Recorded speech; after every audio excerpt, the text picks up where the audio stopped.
నాకు అర్థం కావట్లేదు. వాళ్ళ రాష్ట్రంలో ఎంత దయనీయమైన పరిస్థితులు ఉన్నాయంటే నిన్నటికి నిన్న హైదరాబాద్ నడిబొడ్డున కోటిలో సుల్తాన్ బజార్ పరిధిలో పొట్టున 8 గంటలకి తుపాకీతో కాల్పులు జరిపి లక్షల రూపాయలు దొంగలు ఎత్తుకొని పోయినా వారి గురించి పట్టించుకునే నాదుడు గాని ఈ రాష్ట్రంలో ఇంత దిగజారిన శాంతి భద్రతల గురించి పర్యవేక్షించేవాడు గాని సమీక్ష చేసేవాడు గాని ఈ రాష్ట్రంలో ఎవరు లేరు. చివరికి ఎంత దారుణం అంటే గంజాయి స్మగ్లర్లు ఈ రాష్ట్రంలో ఒక ఎక్సైజ్ కానిస్టేబుల్ ను బండి ఎక్కించి ఆ అమ్మాయిని చంపేస్తే కూడా ఈ రాష్ట్రంలో అడిగే నాతుడు లేడు, పట్టించుకునే వాడు లేడు. ప్రభుత్వం నుంచి స్పందన అనేది సున్నా. అంటే ఎంత దయనీయమైన పరిస్థితుల్లో ఈ రాష్ట్రంలో శాంతి భద్రతలు ఉన్నాయో దీన్ని బట్టే చెప్పొచ్చు.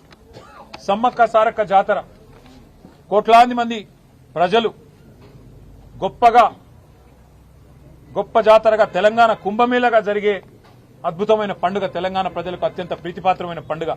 అలాంటి పండుగలో అధ్వాన్నమైన ఏర్పాట్లున్నాయని చెప్పి అక్కడ భక్తులు తిరగబడుతుంటే, అక్కడ భక్తులు ఇవాళ చివరికి మంత్రుల అద్దాలు ధ్వంసం చేస్తుంటే, మంత్రుల కార్ల అద్దాలు ధ్వంసం చేస్తుంటే ఎంత అధ్వానంగా ఈ రాష్ట్రంలో ట్రాఫిక్ నిర్వహణ, శాంతి భద్రతల నిర్వహణ, కనీసం ప్రజల మనోభావాల్ని గౌరవిస్తూ తెలంగాణ కుంభమేళాలో కనీస ఏర్పాట్లు కూడా చేయలేకపోతే సమీక్షించేవాడు లేడు.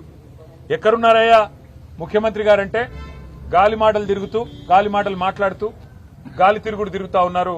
రాష్ట్రంలో మాత్రం లేరు.